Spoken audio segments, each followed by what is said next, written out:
श्री संत सद्गुरू बाळूमामांच्या नावानं चांग भलं. तर भक्तांनो, चालू युगातील घडलेला बाळूमामांचा चमत्कार आपण ऐकणार आहोत. कुरणवाडी गावातील बाळूमामांचा चमत्कार. मंदिरात पुजारी पूजा करीत होता.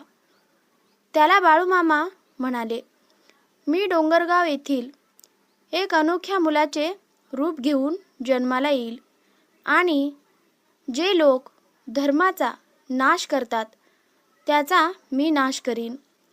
जी व्यक्ती माझा संदेश माझ्या नावाने 20 व्यक्तींना हा संदेश पाठवेल त्याची 20 दिवसात मनोकामना पूर्ण करीन. पण जी व्यक्ती आज वाचून उद्या पाठवू असे 25 दिवस जाऊ देईन त्याचे नुकसान होईल.